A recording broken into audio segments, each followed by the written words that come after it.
Let's get ready to tumble. Hello there. Welcome back to my channel. This is a quick tutorial to show you how I do the knockouts of my decals and names for my template tumblers.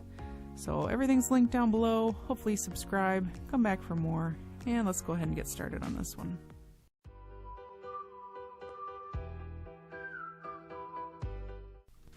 The first step is going to be adding your offsets to your names, to your images, and typically for these it requires a double offset.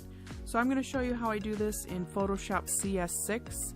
However, there are many tutorials out there depending on what program you use. And to start out, I'm going to put my name in, and I'm using the font Handy Ink. And then I'm going to add what is called a stroke. I typically always select this in lime green. I just find it easy to see and work with. And then I'm going to rasterize this so I can add my second stroke in black.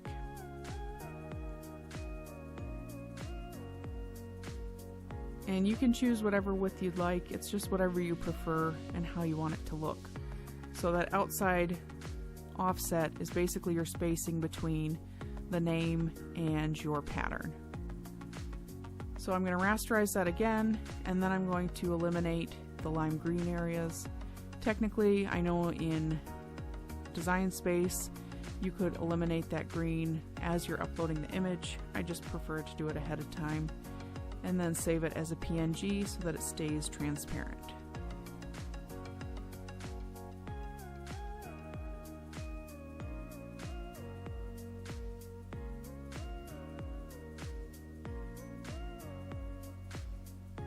So then that is ready to go.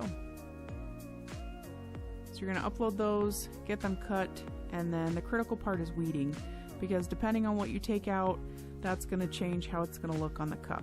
So for example, this one I'm weeding the words trick or treat. So everywhere I am weeding, that is going to end up being your alcohol ink, and anything that is white is going to be the glitter area. So for this one, I'm not going to weed any of it. All of that's going to be the glitter. And then I'm going to have a separate vinyl cut for the name itself in a different color.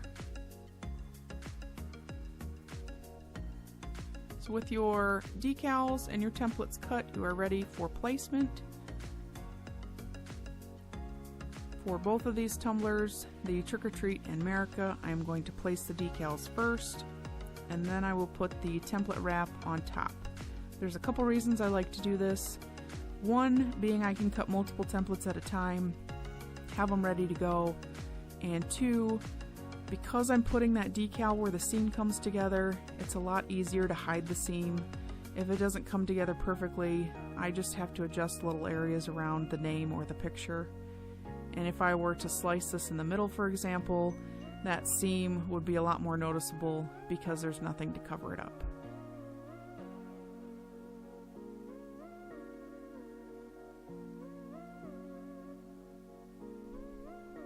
Alright, with those templates and decals on, it's time for the fun part, the knockout.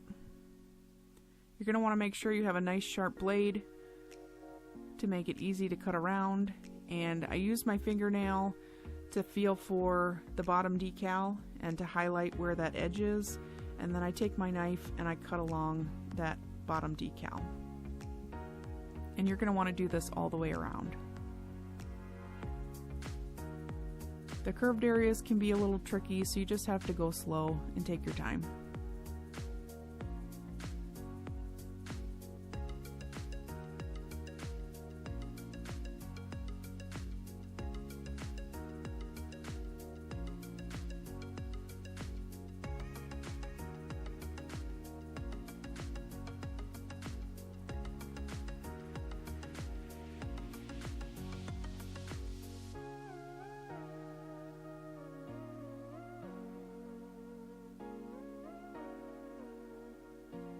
Once you get all the way around back to the beginning, you're going to use the knife to peel up the sections that are on top covering the decal.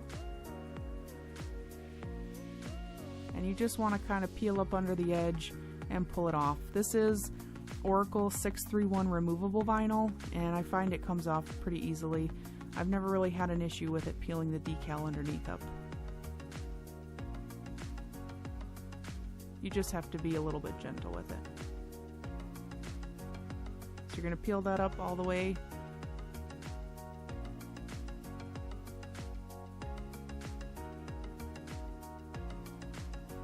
And then the final step will be to remove that second offset you added, because that is creating the gap between the template and the decal. So it just gives some aesthetic spacing.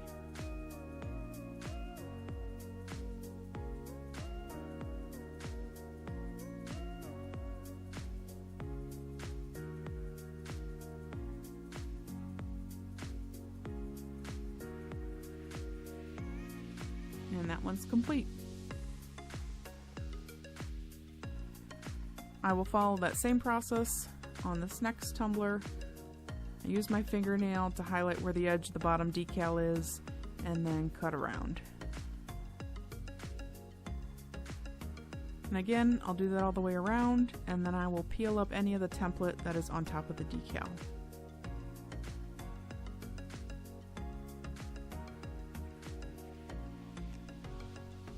And the most satisfying part, again, removing that outside offset. And this one you can kind of see the gaps a little bit better between the stars and the name, and you can make that as thick as you'd like. This just provides space between the template and the name.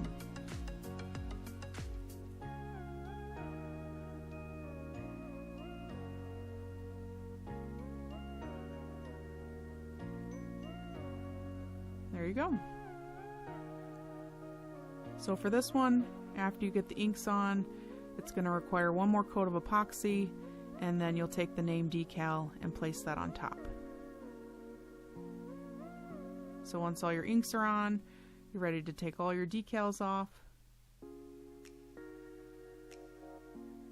And again, one more layer of epoxy on the blue cup. You don't want to put that name right on top because it will mess up the alcohol inks. Ask me how I know, because I learned that from experience. So I just eyeball putting the name on there, and then that'll have another coat of epoxy and be all set.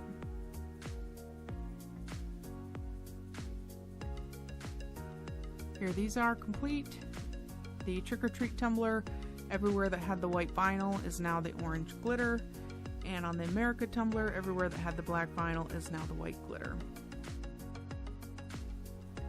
I wanted to highlight the different examples of the knockouts for you guys. So the top one here is what I use on my Gingerwood Shamrock tumblers. I just have one offset on those Claddagh clip arts in order to have the Claddagh ring, the green glitter itself. The middle one is what we used on the Trick or Treat tumbler. We added the two offsets and we did the name, so the offset around the name is what shows the glitter.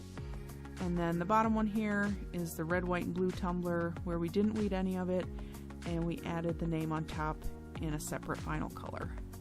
So hopefully that helps showcase the different types and show, depending on which areas you weed, it changes the look that you're going for. And I hope you guys enjoyed this tutorial. I hope you subscribe, like, share, comment, let me know what you think, and I hope you have an amazing day.